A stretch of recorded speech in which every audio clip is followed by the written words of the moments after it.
إن الحمد لله نحمده ونستعينه ونستغفره ونؤمن به ونتوكل عليه ونعوذ بالله من شرور أنفسنا ومن سيئات أعمالنا من يهده الله فلا مضل له ومن يضلل فلا هادي له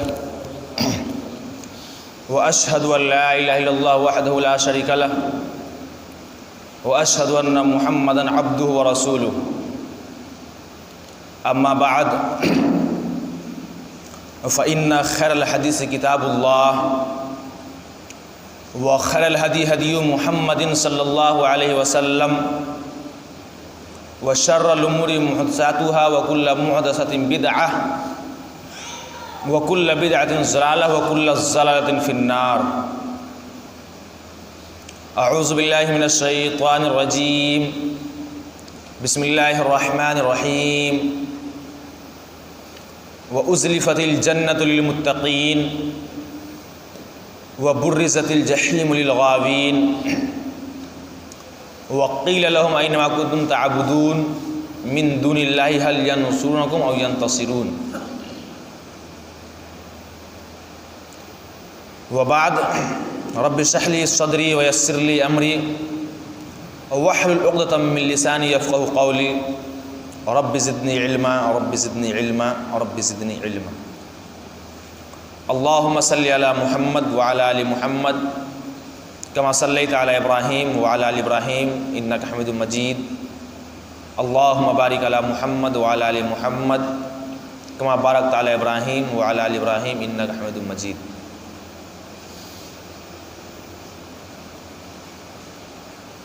اللہ رب العالمین نے جب ہم انسانوں کو پیدا فرمایا تو انسان کے لیے زندگی سے لے کر موت تک جتنی بھی بھلائیاں ہو سکتی تھیں تمام بھلائیوں کی طرف رہنمائی کر دیا، کھلے ہوئے انداز میں، اور اس کا انجام بھی بتا دیا. اسی طریقے سے انسان کی زندگی سے لے کر اس کے موت تک جتنی بھی برائیاں تھیں، جتنی بھی تباہ کاریاں تھیں یا ہو سکتی ہیں، یا وہ ہمارے زمانے میں ہو، ہمارے زمانے کے بعد ہو، قیامت کے قریب ہو، ان تمام چیزوں کی طرف اللہ اور اس کے رسول نے نشاندہی فرما دی. اسی رب العالمین نے وقتاً فوقتاً جب جب زمین کے اوپر ضرورت پڑی اصلاح کی، بھلائی کی، لوگوں کو اللہ سے جوڑنے کی، جنت سے بچا، جہنم سے بچا کر کے جنت کے راستے پر قائم کرنے کی، تب رب العالمین نے انہی بندوں میں سے کچھ خاص بندوں کو مبعوث فرمایا اور ان کو نبوت کا عہدہ عطا فرمایا، جس کڑی کو رب العالمین نے جناب محمد رسول اللہ صلی اللہ علیہ وسلم پر لا کر کے ختم کیا اور اعلان کر دیا وَهَدَيْنَاهُ النَّجْدَيْنِ، ہم نے انسان کو دونوں راستے دکھلا دیے. اب ایک راستے کو اختیار کر کے انسان چاہے وہ تو جنت کا راستہ ہموار کر لے، یا دوسرا راستہ اختیار کر کے چاہے تو وہ جہنم کا راستہ ہموار کر لے، کیونکہ اللہ نے انسان کو خود فیصلہ کرنے کا، سوچنے کا، سمجھنے کا اختیار دیا ہے. اور رب العالمین نے فرمایا وَأَنَّ هَذَا صِرَاطِي مُسْتَقِيمًا فَاتَّبِعُوهُ وَلَا تَتَّبِعُوا السُّبُلَ فَتَفَرَّقَ بِكُمْ عَنْ سَبِيلِهِ، یہ میرا سیدھا راستہ ہے، یعنی قرآن اور حدیث کا راستہ ہے. نبی جو بتائے وہ سیدھا راستہ. اس کے علاوہ جو راستے ہیں اس کے اوپر شیطان بیٹھا ہوا ہے، جو قرآن اور حدیث سے ہلکا سا ہٹا کہ شیطان اس کو اچک لے گا. اچھا اچک لے گا تو اس کا ٹھکانہ ڈائریکٹ جہنم ہوگا، الا ایک اللہ تعالیٰ اسے توبہ کی توفیق عطا فرمائے یا وہ گناہوں سے توبہ کر لے یا اللہ تعالیٰ اسے معاف کر دے. بہرحال دو ٹھکانے کا اللہ نے ذکر کیا، ایک ٹھکانہ ہے جنت اور دوسرا ٹھکانہ ہے جہنم. اسی طریقے سے دو گروپ بھی بنایا، ایک جنتی کا گروپ ہوگا، ایک جہنمی کا گروپ ہوگا. ان میں پھر درجہ بدرجہ الگ الگ گروپ ہوں گے. عمومی طور پر دو گروپ ہوگا، ایک جنتی کا اور ایک جہنمی کا. پھر جنتی میں جن کی زندگی میں جو اعمال سب سے غالب رہے اس حساب سے اس کا نمازی کا گروپ الگ، حاجی کا الگ، روزے دار کا الگ، وغیرہ وغیرہ. اسی طریقے سے جہنمیوں میں اس کے گناہ اور معصیت کے حساب سے جو گناہ اس کی زندگی میں زیادہ غالب ہوگا، یا جس گناہ پہ اللہ تعالیٰ اس کو پکڑ لے گا، اس کا الگ گروپ، جیسے سود خوروں کا الگ، زناکاروں کا الگ، چوروں کا الگ، مشرک کا الگ، وغیرہ وغیرہ. لیکن عمومی طور پہ 2 گروپ ہوگا. پھر ان 2 گروپ میں ان کے اعمال کے حساب سے الگ الگ مراتب ہوں گے. رب العالمین نے فرمایا وَأُزْلِفَتِ الْجَنَّةُ لِلْمُتَّقِينَ، جنت کو جنتیوں سے قیامت کے دن قریب کر دیا جائے گا. اس آیت کی تفسیر سورہ قاف سے ہوتی ہے وَأُزْلِفَتِ الْجَنَّةُ لِلْمُتَّقِينَ غَيْرَ بَعِيدٍ، جنت بالکل جنتی سے قریب کر دی جائے گی جو اس سے دور نہیں ہوگی. تو جنت کو اللہ تعالیٰ جنتی کو قریب کر کے دکھلائے گا کہ دیکھو تمہارا وہ ٹھکانہ ہے، اس میں جانے والے ہو، جس سے جنتی کی خوشی میں اور اضافہ ہوگا اور ان کے چہرے پہ جو ہے حساسیت اور بشاشیت جھلکنے لگے گی. وَبُرِّزَتِ الْجَحِيمُ لِلْغَاوِينَ، اور جہنمیوں کو دور سے دکھلایا جائے گا، دور سے. اب یہاں پہ ٹھہر کر کے ہم تھوڑی گفتگو کریں کہ آپ نے سنا کہ رب العالمین جنت کو جنتی سے قریب کر کے دکھلائے گا. وَبُرِّزَتِ الْجَحِيمُ لِلْغَاوِينَ، سورہ شعراء کو پڑھیے آپ، آیت نمبر 90 سے لے کر کے 103 یا 105 تک آپ کو یہ آیت ملے گی کہ جنتی کو جنت قریب کر کے دکھلایا گیا.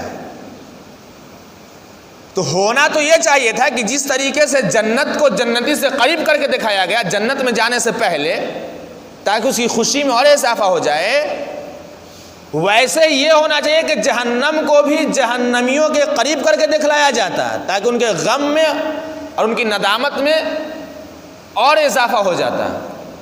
لیکن اللہ رب العالمین ایسا نہیں کرے گا، جنت کو جنتی سے قریب کر کے دکھائے گا. وَبُرِّزَتِ الْجَحِيمُ لِلْغَاوِينَ، اور جہنم جہنمیوں کو دور سے دکھلائے گا. کیا لاجک ہے اس میں؟ اس کی تفسیر میں شیخ صالح العثیمین رحمۃ اللہ علیہ لکھتے ہیں، دلیل کے طور پہ ایک حدیث پیش کرتے ہیں کہ جب اللہ تعالیٰ نے پوری کائنات کو پیدا کیا، اس کے بعد ایک کتاب لکھا، ایک تختی لکھی، اور اس تختی کو، اس کتاب کو اللہ تعالیٰ عرش پر بالکل اپنے قریب رکھا. اور اس کتاب میں کیا لکھا؟ ان رحمتی تغلب غضبی، میری رحمت میرے غصے کے اوپر غالب ہے. اگر جہنم جہنمیوں کو قریب کر کے دکھلا دیا جاتا تو اس کے اوپر اعتراض ہو سکتا تھا کہ اللہ کی رحمت اللہ کے غضب کے اوپر غالب کہاں ہوئی. اسی لیے یہ اللہ کی رحمت کا تقاضا ہے کہ اس کے جہنم میں جانے کا فیصلہ تو ہو چکا ہے، اس کے رحم کا تقاضا ہے کہ ابھی سے ان کو اتنا نہ ڈرا دیا جائے، ان کو تو جانا تو ہے ہی، ان کو دور سے دکھلا دیا جائے. پتہ چلا کہ انسان چاہے جتنا گناہ کر لے، جتنا گنہگار ہو جائے، وہ دنیا کا سب سے بڑا گنہگار انسان وہ کیوں نہ ہو، اس کو اللہ کی رحمت سے مایوس نہیں ہونا چاہیے. کیونکہ ان رحمتی تغلب علی غضبی، یا ان رحمتی تغلب غضبی، اللہ کی رحمت اللہ کے غصے سے بہت بڑی ہے. جو شخص اپنے آپ کو بہت بڑا گنہگار سمجھ کر کے مایوس ہو گیا، ہوتا ہے لوگ کہ ارے ہماری بخشش تھوڑی ہوگی، اتنے گناہ کر لیں، نہیں. تو جو شخص اپنے گناہ کو بڑا جانا اور مایوس ہو گیا اور توبہ نہیں کیا، اس نے اللہ کی رحمت کا مذاق اڑایا، اس نے اللہ کو حقیر جانا، اللہ کو. جی اللہ رب العالمین فرماتا ہے، حدیث قدسی ہے کہ یا ابن آدم لو اتیتنی بقراب الارض خطایا ثم لقیتنی لا اشرک بی شیئا لاتیتک بقرابها مغفرہ. اے ابن آدم، تم میرے پاس پوری زمین بھر کر کے گناہ لے کر کے آؤ. پوری زمین، کتنی بڑی زمین ہے، اور اونچائی میں آسمان تک کیوں نہ ہو تمہارے گناہ، اور پھیلے ہوئے زمین پر کیوں نہ ہو، پوری زمین پر. یا ابن آدم، اے ابن آدم، لو اتیتنی بقراب الارض خطایا، تم میرے پاس زمین بھر کر گناہ لے کر کے آؤ، ثم لقیتنی، پھر تم مجھ سے ملاقات کرو اس حال میں کہ تم میرے ساتھ کسی کو شریک نہ کیے ہوگے، لاتیتک بقرابها مغفرۃ، تو میں تمہارے پاس زمین بھر کر مغفرت لے کر کے آؤں گا. زمین بھر کر اگر گناہ لے کر کے آتے ہیں رب العالمین کے پاس، تو آپ کے پاس رب العالمین زمین بھر کر مغفرت لائے گا. اس لیے گناہگار جو اپنے گناہ کو بڑا سمجھا وہ اللہ کو چھوٹا سمجھا. جی اس نے اللہ کی رحمت کی قدر نہیں جانی.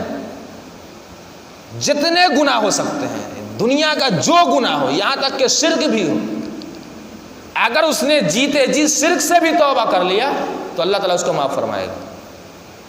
اور توبہ کرنے کے بعد جو اس نے گناہ کیا اس گناہ کو اللہ تعالیٰ نیکی میں تبدیل کر دے گا. جی وہ گناہ نہیں رہ جائے گا, وہ گناہ نیکی میں تبدیل ہو جائے گا. اس کے بعد توبہ کرنے کی برکت سے اللہ تعالیٰ آپ کے درجات کو بڑھائے گا, اور اللہ تعالیٰ آپ کا ذکر فرشتوں کے بیچ میں کرے گا کہ دیکھو فلاں بندہ گناہ کرنے کے بعد مجھ سے توبہ کر رہا ہے. تو اپنے گناہ کو بڑا سمجھ لینا کہ ہم بہت گنہگار ہیں, ہماری مغفرت اور بخشش کیسے ہوگی, نہیں, یہ اللہ تعالیٰ کے ساتھ مذاق ہے. آپ کا گناہ بڑا نہیں ہے, اللہ کی رحمت بہت بڑی ہے. اور لو اتیتنی بقراب الارض خطایا, تو میرے پاس زمین بھر کے گناہ لے کے آ جاؤ, توبہ کر لو, گرا لو میرے سامنے, 2 قطرے آنسو بہا دو ندامت اور شرمندگی کے, لاتیت بقراب مغفرت, تو میں زمین بھر کر کے مغفرت لاؤں گا. تو یہ اللہ کی رحمت ہے کہ اللہ تعالیٰ جنت کو جنتی سے دور کر نہیں رکھے گا, قریب کر کے دکھائے گا, اور جہنم کو جہنمیوں سے دور کر کے دکھلائے گا. یہ اللہ تعالیٰ پیغام دینا چاہ رہا ہے کہ جہنم میں جانے کا فیصلہ کرنے کے بعد بھی میں اتنا رحیم اور کریم ہوں کہ اس کو ابھی سے اتنا ڈرانا نہیں چاہتا. تو ہمیں اور آپ کو اللہ سے کتنا پر امید ہونا چاہیے. انسان ہے, گناہ ہوگا, اگر گناہ نہیں ہو تو وہ انسان نہیں ہے, لیکن طریقہ یہ ہے کہ گناہ ہو تو رب العالمین کے سامنے ہاتھ پھیلا دیا جائے, رب العالمین سے گزارش کی جائے, اللہ میں نے فلاں گناہ کیا تھا. کچھ گناہ تو ایسے تھے جس کے بارے میں مجھے معلوم نہیں تھا کہ وہ گناہ تھا کہ نہیں تھا. کچھ گناہ تو ایسے تھے جو میں نے جان بوجھ کر کیا کیا, لیکن گناہ کرنے کے بعد میں تیری رحمت سے مایوس نہیں ہوا ہوں. اے رب میں وہ آئندہ گناہ نہیں کروں گا, اور میں تجھ سے معافی مانگتا ہوں, مغفرت چاہتا ہوں, اس لیے کہ تو نے مجھ سے کہا ہے معافی مانگنے کے لیے, اس لیے معافی مانگ رہا ہوں, اس لیے میں توبہ کر رہا ہوں کیونکہ تو توبہ قبول کرنے والا ہے, اس لیے میں معافی مانگ رہا ہوں کیونکہ تو غافر الذنب ہے, گناہوں کو معاف کر دینے والا ہے. اللہ جو ہوا سے ہوا مجھے معاف فرما, مجھے اچھائی کی توفیق عطا فرما, برائی سے بچا. اللہ میری دعا کو قبول فرما, اللہ تعالیٰ آپ کی توبہ قبول کرے گا, آپ کے درجات بلند کرے گا, جو گناہ تھے اس کو نیکیوں میں بدل دے گا. تو اللہ کی رحمت سے انسان کو مایوس نہیں ہونا چاہیے. تو وہ ازلفت الجنت للمتقین, جنت کو جنتیوں سے قریب کیا جائے گا, یہ اللہ کی رحمت ہوئی, اور جہنم کو جہنمیوں کو دور کر کے دکھایا جائے گا, یہ بھی اللہ کی رحمت ہوئی. تو پتہ چلا کہ گناہ جتنے بھی ہو جائے اللہ سے نا امید نہیں ہونے کی ضرورت ہے, کیونکہ نا امیدی کفر ہے. نا امیدی اور مایوسی کیا ہے, کفر ہے.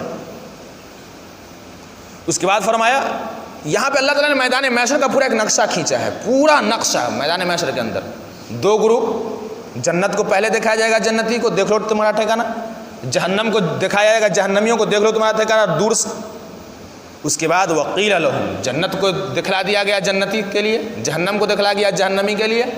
اب اللہ تعالیٰ آواز لگا, وقیل لہم, کہا جائے گا, اینما کنتم تعبدون, کہاں چلے گئے وہ لوگ جن کی تم عبادت کرتے تھے, من دون اللہ, اللہ کے علاوہ.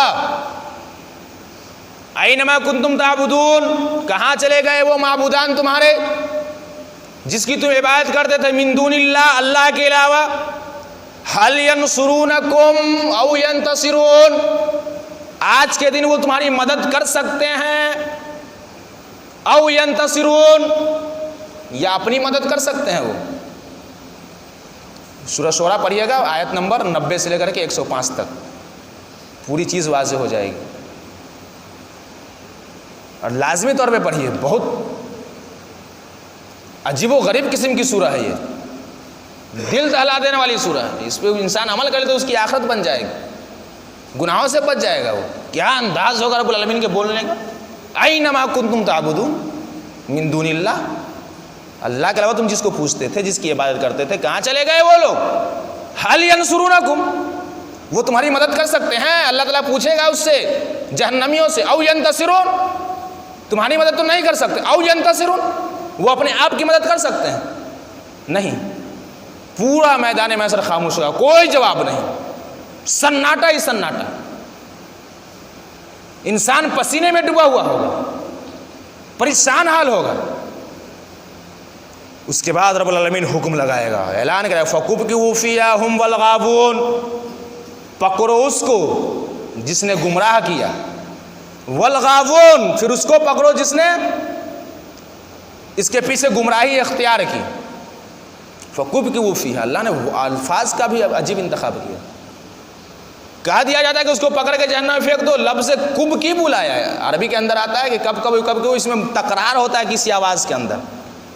جیسے اگر ایک بار اس کو آپ مارے تو ہم کہیں کہ پٹ کی آواز کی، یا گھنٹی میں مارے تو کہیں کہ ٹن کی آواز کی، لیکن لگاتار مارتے رہیے گھنٹی کے اوپر لوہا تو آپ یہ نہیں کہ ٹن کی آواز کی، آپ کہیں کہ ٹن ٹن کی آواز کی، مطلب بہت آواز آئی۔ یا میڈک جو ہوتا ہے، میڈک، تو میڈک کا جو ٹرانا ہوتا ہے اس کے لیے بھی لفظ کب کب کا استعمال ہوتا ہے کہ میڈک جب بولتا ہے تو ایک بار نہیں بولتا ہے، جب بولنا شروع کرتا ہے تو لگاتار بولتا ہوا چلا جاتا ہے۔ یہی لفظ اللہ تعالیٰ لایا کہ جہنم میں جو جہنمی کو پھینکا جائے گا تو ایک ہی بار میں نہیں پھینک دیا جائے گا، ایک کے بعد دوسرا، دوسرا کے اوپر تیسرا، اور یہ سلسلہ جاری رہے گا۔ کیسے؟ جیسے میڈک بولتا ہے تو لگاتار بولتے رہتا ہے، جب پھینکا جائے گا تو لگاتار پھینکتا ہی چلا جائے گا انسانوں کو، فرشتے، ایک کے سر پہ دوسرا، دوسرے کے سر پہ تیسرا، تیسرے کے سر پہ چوتھا، اس طریقے سے۔ اب جہنم میں جائیں گے کتنے لوگ اور کتنے لوگ جنت میں جائیں گے؟ ہر 1000 میں سے 999 جہنم کی تعداد ہوگی۔ ہر 1000 میں 999 جہنم میں، ایک جنت میں۔ جہنم میں جانے والوں کا جسم کیسا ہوگا؟ اللہ کے رسول نے فرمایا ہے کہ جہنمی کو بیٹھنے کی جگہ جو ہوگی وہ مکہ سے مدینہ کے بیچ کی جتنی دوری اتنی اس کو بیٹھنے کی جگہ چاہیے۔ اس حساب سے اس کے باڈی کا اندازہ لگے گا کتنا بڑا بنا کر کے ڈالا جائے گا۔ اس طرح سے انسان کو لگے گا تو مکھی اور مچھر کی طرح جل جائے گا جہنم کے اندر۔ اور مکہ سے مدینہ کی دوری 410 کلومیٹر ہے، 410 کلومیٹر۔ ایک جہنمی کو بیٹھنے کے لیے جہنم میں 410 کلومیٹر کی جگہ چاہیے جی۔ اس کا چمڑا کیسا ہوگا؟ اس کے چمڑے پہ 3 دن سفر کیا جائے تیز رفتار سواری سے، اونٹ اور گھوڑے سے، تو اس کی موٹائی تک پہنچے گا۔ چمڑا ہوگا جہنمی۔ اس کا جبرا کیسا ہوگا؟ احد پہاڑ کے برابر ہوگا جبرا، پہاڑوں کی طرح، ایسے نہیں ڈالا جائے گا۔ اور تعداد دیکھ رہے ہیں، ہر 1000 میں 999 جہنم۔ جب ایک ایک جہنمی کو ڈال دیا جائے گا تو اللہ تعالیٰ فرمائے گا، حلیم طلعت، پارہ نمبر 26 سورہ حجرات یا سورہ قاف، غالباً سورہ قاف ہے، کہ حلیم طلعت وتقول هل من مزید۔ اللہ تعالیٰ پوچھے گا جہنم سے کہ جہنم بھر گئی، ہر 1000 میں 999 جہنم میں، اس کے باڈی کا آپ اندازہ کر سکتے ہیں۔ اس کے بعد جہنم کا کہے گی حل من مزید، کچھ اور ہے، میں ابھی بھری نہیں ہوں۔ وہ بھرے گی نہیں جہنم ابھی۔ اس کے بعد کوئی بھی نہیں بچے گا، آخری آدمی کو بھی جب ڈال دیا جائے گا جہنم میں کوئی نہیں بچے گا۔ تو رب العالمین نے وعدہ کیا جہنم سے کہ ہم تمہارا پیٹ بھریں گے۔ رب العالمین اپنا پاؤں جہنم کے اندر ڈالے گا۔ ثابت یہ ہوا کہ اللہ نے اپنے لیے پاؤں ثابت کیا ہے، ہمیں ایمان رکھنا ہوگا۔ اب اس چکر میں نہیں پڑنا ہے کہ اللہ کا پاؤں کیسا ہے۔ مسلمانوں کے بہت سارے گروہ نے جو اپنے آپ کو مسلمان کہتے ہیں، انہوں نے اللہ کے پاؤں کا انکار کر دیا، اس لیے کہ اگر پاؤں مانیں گے تو مثال لازم آئے گی، کیونکہ پاؤں اگر مانیں گے تو بتانا ہوگا کہ کیسا پاؤں ہے۔ نہیں، اللہ نے فرمایا کہ لیسا کمثلہ شیء، اللہ کے جیسی کوئی چیز ہے ہی نہیں، وہ سمیع البصیر، وہ سننے والا اور دیکھنے والا ہے۔ جب اللہ کے جیسی کوئی چیز نہیں تو اللہ کے پاؤں جیسی کسی کا پاؤں نہیں۔ جب اللہ کے جیسی کوئی چیز نہیں تو اس کی طرح سننا کسی کا سننا نہیں، جب اللہ کے جیسی کوئی چیز نہیں تو اس کی طرح دیکھنا کسی کا دیکھنا نہیں۔ تو اللہ کا پاؤں کیسا ہے؟ دائیں بائیں کے چکر میں نہیں پڑنا ہے، اللہ کا پاؤں ویسا جیسے اللہ کی شان ہے، بس کمپلیٹ۔ ایمان بھی بچ گیا اور عقیدہ بھی بچ گیا۔ کچھ لوگوں نے انکار کر دیا اپنی عقل کے بنیاد پر، انسان کی عقل کی کوئی حیثیت ہے قرآن و حدیث کے آگے؟ تو اللہ تعالیٰ اپنا پاؤں جب جہنم کے اندر ڈالے گا تو جہنم ایسے لگے کہ سکڑ گئی ہے۔ اس کے بعد کہ قط قط و بعزتی کے و جلالی کا، تیرے عزت اور جلال کی قسم اب میں بھر گئی۔ اس طرح سے جہنم بھر دی جائے گی۔ تو بہت خطرناک جگہ ہے وہ، بہت خطرناک جگہ۔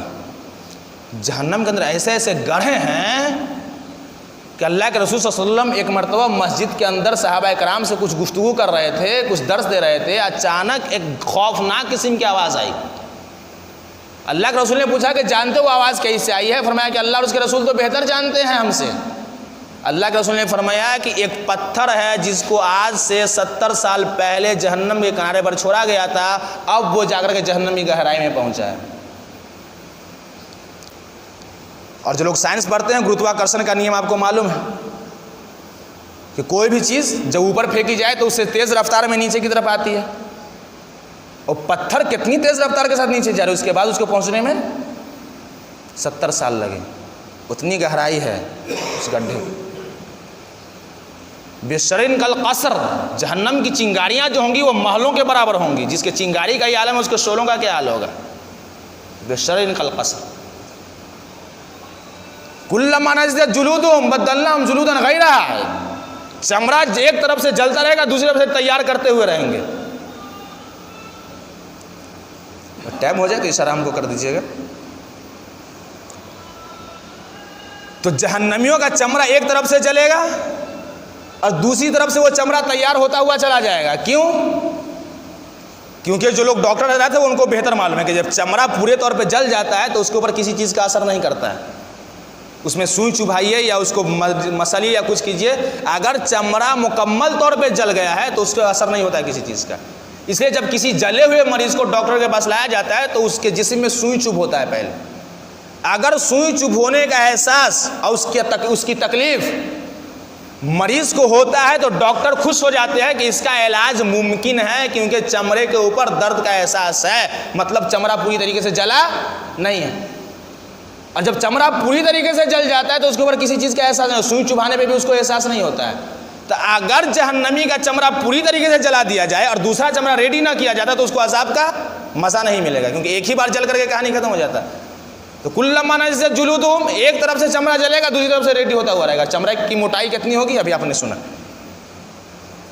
یہ جہنم کا معاملہ ہے۔ تو فکبکبوا فیہا ھم والغاوون، کس کو پکڑا جائے گا پہلے؟ جس نے گمراہ کیا ہے، اور پھر کس کو پکڑا جائے گا؟ جس کے پیچھے لوگ گمراہ ہوئے ہیں۔ کیوں؟ ہونا تو یہ چاہیے تھا کہ گمراہ ہونے والے لوگوں کو پہلے جہنم میں ڈال دیا جاتا، جو گمراہ کیا اس کو بعد میں ڈالا جاتا، نہیں۔ شیخ صالح العثیمین رحمۃ اللہ علیہ اس آیت کی تفسیر میں لکھتے ہیں کہ سب سے پہلے گمراہ کرنے والے کو ڈالا جائے گا۔ کیوں؟ اس لیے کہ اللہ تعالیٰ جہنمیوں کی امید کو ختم کر دے گا۔ اس کو اس مثال سے سمجھیے کہ کوئی بہت بڑا آدمی ہو، دنیاوی اعتبار سے جاہ و حشمت والا ہو، پہنچ پیروی والا آدمی ہو، اور اس کے حکم پر، کسی نیتا کے حکم پر ایک عام آدمی نے کسی آدمی کو گولی مار دی۔ پولیس تفتیش میں جڑ گئی، لگ گئی، پولیس نے یہ رپورٹ حاصل کیا، یہ علم میں لایا، اپنے علم میں یہ بات کہ فلاں شخص جو فلاں کو گولی مارا تھا وہ اس نیتا کے کہنے پہ گولی مارا تھا، وہ تو بھاگ گیا۔ بہرحال نیتا کو پولیس نے حراست میں لے لیا، پکڑ لیا۔ جب نیتا جہنم میں پہلے چلا گیا جس کے اشارہ پہ قتل کیے تھے، تو اب اس کا کیا حال ہوگا؟ یہ تو اور نا امید ہو گیا کہ اب تو ہم کو جانا ہی ہے۔ لیکن اگر اس قتل کرنے والے آدمی کو جیل میں پہلے ڈال دیا جاتا اور نیتا باہر رہتا جس کے حکم پہ کیا ہے، تو جیل میں جانے کے بعد بھی قیدی کو امید ہوتی کہ ابھی نیتا صاحب باہر میں بھاگ دوڑ کر کے ہم جو چھڑا لیں گے۔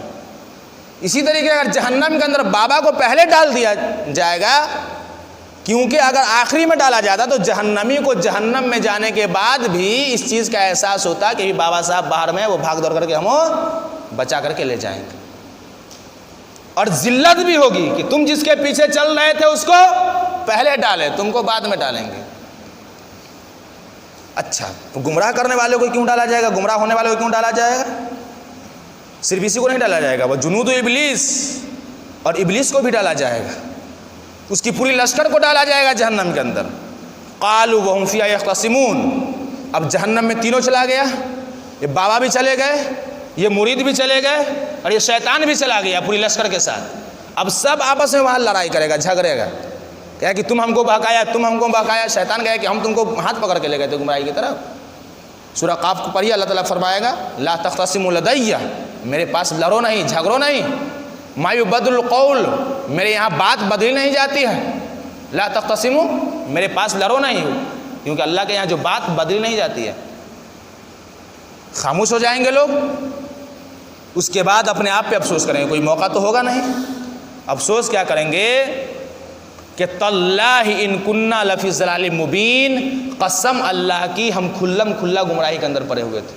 آج کسی مزاری کو کہا دیجیے کہ تم گمراہی میں ہو، بات کس حد تک جائے گی ہم اور آپ اندازہ نہیں کر سکتے ہیں۔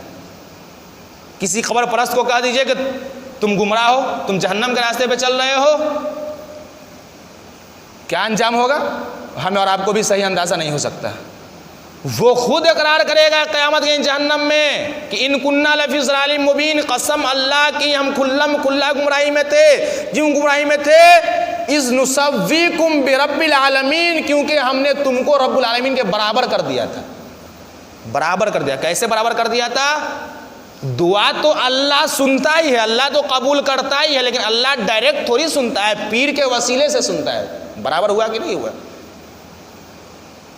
مصیبت سے نجات تو اللہ ہی دیتا ہے، لیکن اللہ تعالیٰ ڈائریکٹ نجات تھوڑی دے دیتا ہے۔ جب تک بابا دعا نہ کرے اس کے لیے تو اللہ کے برابر کیا کہ نہیں کیے؟ مصیبت تو دور اللہ ہی کرتا ہے، لیکن بغیر تعویذ پہنے ہوئے اللہ تعالیٰ مصیبت کو تھوڑی دور کر دیتا ہے۔ تو اللہ کے برابر کیے کہ نہیں کیے؟ تعویذ کو شفا سمجھے کہ نہیں سمجھے؟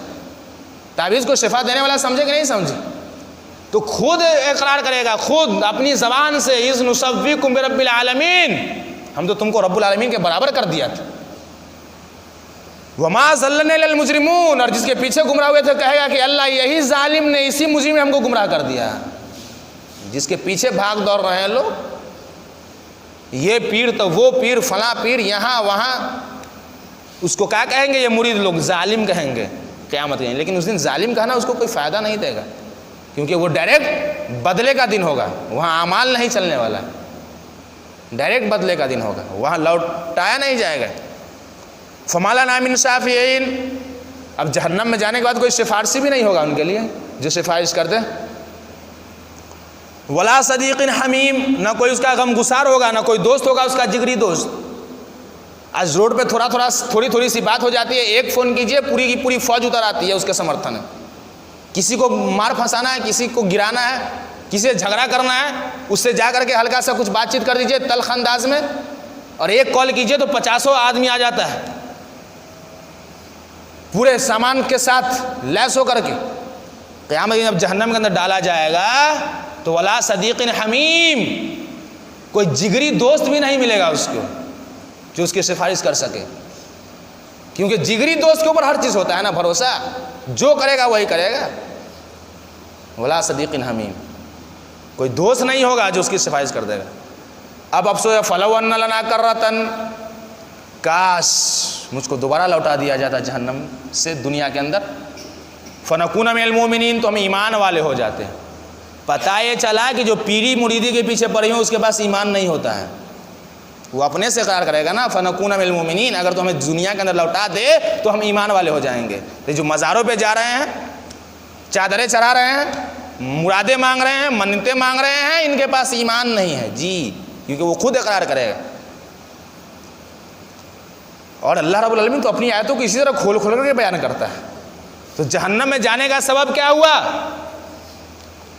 آنکھ بند کر کے کسی کے پیچھے چلنا۔ اور اللہ نے یہاں پہ بھی ایک عجیب لفظ استعمال کیا، غاوون۔ اللہ نے کہا کہ فَكُبْكِبُوا فِيهَا هُمْ وَالْغَاوُونَ، پکڑو اس کو جس نے اس کو گمراہ کیا، اور پھر پکڑو اس کو جو گمراہ کیا۔ اللہ تعالیٰ ظالین بھی لا سکتا تھا، کیونکہ ظالین کے معنی بھی گمراہی ہوتا ہے۔ ہم لوگ پڑھتے ہیں غیر المغضوب علیہم ولا الضالین، اے اللہ ہمیں ان لوگوں کے راستے میں چلا جو لوگ گمراہ ہو گئے۔ تو یہاں بھی ظالین کا معنی گمراہ اور غاوین کا معنی بھی گمراہ، لیکن شیخ صالح العثیمین رحمۃ اللہ علیہ نے شاید کی تفسیر میں فرق کیا ہے۔ فرق کیا کہ ظالین کا معنی ہوا کہ بس بیچاروں کو علم نہیں ہے، چل رہا ہے، دائیں چل رہا ہے، بائیں چل رہا ہے، اس سے کوئی فرق نہیں۔ لیکن غاوون کہتے ہیں کہ عالموہ ولیکن جانبوہ، جانا حقیقت کو، اس کے بعد منہ پھیر لیا۔ حقیقت کو جانا اور جاننے کے بعد منہ پھیر لیا۔ اس کو لوگوں نے رہنمائی کی تو وہابی کہا کے پکار دیا، وہابی کہا کے گالی دے دیا اس کو۔ تو عالموہ، حقیقت حال کو جانا، ولیکن جانبوہ، لیکن انکار کر دیا، اس کو کہتے ہیں غاوون، جو جان بوجھ کر گمراہ ہوتا ہے۔ تو یہ جہنم کا مسئلہ ہے، بہت عجیب و غریب جگہ ہے یہ۔ اب جہنم کے اندر جہنمیوں کو ڈال دیا گیا، اس کے پورے باڈی کے بارے میں آپ کو معلوم دے دیا گیا کہ کیسا باڈی ہوگا، اس کا جسم کیسا ہوگا۔ جہنم میں جانے کے بعد جہنمی کو کپڑا بھی چاہیے نا، کیونکہ قیامت میں سب ننگے اٹھائے جائیں گے اپنی قبروں سے، حفاتن عراتن غرلا، ننگے بدن، ننگے